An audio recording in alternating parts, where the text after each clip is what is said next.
व्यक्ति जीवन मरण के चक्र से मुक्ति पाने के लिए लाख प्रयास करता है, इसके बाद भी कोई यह नहीं जान पाता कि उसे मोक्ष की प्राप्ति हुई या नहीं।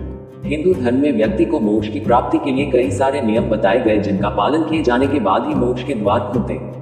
इन नियमों में कुछ स्थान शामिल जहां ईश्वर के दर्शन कर व्यक्ति अपने द्वारा किए गए बुरे कर्मों से मुक्ति पा सकता है। इन स्थानों में 7 विशेष स्थान शामिल हैं, जिन्हें सप्तपुरी के नाम से जाना जाता। सप्तपुरी में शामिल भारत के 7 प्राचीन शहर भाषाएं और सांस्कृतिक विविधता से बहुत खास महत्व रखते, साथ ही ये शहर भारत की एकता का भी प्रतीक है। आइए बात करते हैं सप्तपुरी शहरों की खास बातों के बारे में। अयोध्या। सप्तपुरियों में शामिल अयोध्या नगरी को साकेत कौशल जनपद के नाम से भी जाना जाता, जो उत्तर प्रदेश सरयू नदी के किनारे बसा। अयोध्या भगवान राम की जन्मस्थली है। अयोध्या का संधि विच्छेद करने पर हमें ज्ञात होता है कि अयोध्या यानी ऐसी नगरी जिसे युद्ध के द्वारा हासिल न किया जा सके। इसके पीछे ऐसी मान्यता जुड़ी हुई है कि इस नगरी को मनु ने बसाया था। एक संस्कृत श्लोक में इस नगरी का वर्णन कुछ इस प्रकार किया गया है। अयोध्या मथुरा माया काशी कांची अवंतिका पुरी द्वारावती चार सत्यता मोक्षदायका। मथुरा। यह नगरी उत्तर प्रदेश के मथुरा जिले में अवस्थित है, जो भगवान कृष्ण की जन्मभूमि तो मानी जाती है, पर यह उनके जन्म से भी पूर्व 7500 सालों से अस्तित्व में थी।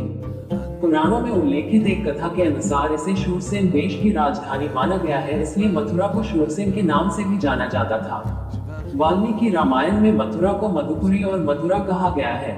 वाल्मीकि द्वारा रचित रामायण में मथुरा को लवणासुर की राजधानी बताया गया है। इस नगरी की सबसे खास बात यह है कि मथुरा के चारों ओर भगवान शिव के मंदिर हैं। उत्तर में गोकर्णेश्वर, दक्षिण में रंगेश्वर, पूर्व में पीपलेश्वर और पश्चिम में भूतेश्वर मंदिर। काशी। काशी या वाराणसी गंगा के वाम तट पर बसी एक पवित्र नगरी है। इस नगरी का उल्लेख सबसे प्राचीन वेद ग्रंथ ऋग्वेद में मिलता है, जिसमें कुछ इस प्रकार काशी का वर्णन किया गया है। काशीरित्ते आप एवं काशीना संरभिता। ऐसी मान्यता है कि यह पहले भगवान विष्णु की पुरी के नाम से जानी जाती थी, परंतु जब भगवान शिव ने ब्रह्मा जी का सिर काट दिया था और वह उनके करतल से चिपक गया था, तब इसी स्थान पर उन्हें ब्रह्मा हत्या से मुक्ति मिली थी और वह सिर करतल से अलग हो गया था।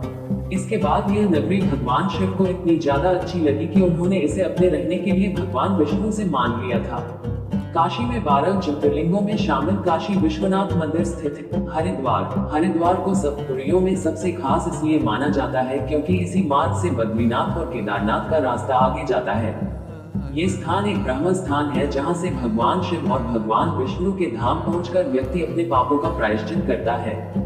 पौराणिक कथा कहती है कि जब समुद्र मंथन के 14 रत्नों में से आखिरी रत्न धन्वंतरी अमृत का घट लेकर प्रकट हुए थे, तब अमृत की कुछ बूंदें पृथ्वी पर 4 स्थानों पर गिरी थी, जिसमें से एक हरिद्वार है। बता दें, हरिद्वार जिसे गंगाद्वार के नाम से भी संबोधित किया जाता है, तीर्थ के रूप में तो बहुत प्राचीन है, पर नगर के तौर पर यह अत्यधिक प्राचीन नहीं है। अवंतिका। आज के समय के उज्जैन को प्राचीन समय में अवंतिका के नाम से जाना जाता था। यह नगरी क्षिप्रा नदी के निकट बसी हुई है। यहाँ पर 12 ज्योतिर्लिंगों में शामिल महाकालेश्वर मंदिर स्थित है। इसी नगरी में भगवान श्री कृष्ण ने अपनी शिक्षा दीक्षा पूर्ण की थी। वही महाकाल इस नगरी के राजा माने जाते हैं। कहा जाता है कि उनके अलावा कोई भी राजा या शासक इस शहर में नहीं टिक सकता। द्वारका। भारत के गुजरात राज्य में गोमती नदी के समीप भगवान श्री कृष्ण की कर्मभूमि कही जाने वाली द्वारका नगरी स्थित है। यह नगरी 4 धामों में भी अपना स्थान रखती है। साथ ही भारत के सबसे प्राचीन शहरों की सूची में भी इसका नाम है। यहीं से श्री कृष्ण ने सत्ता की बागडोर संभाली और पांडवों का भी साथ दिया था। कांचीपुरम नाम से जानी जाने वाली नगरी हिंदू धार्मिक शिक्षा के लिए खास तौर पर जानी जाती है। कांची पलार नदी के निकट अवस्थित है।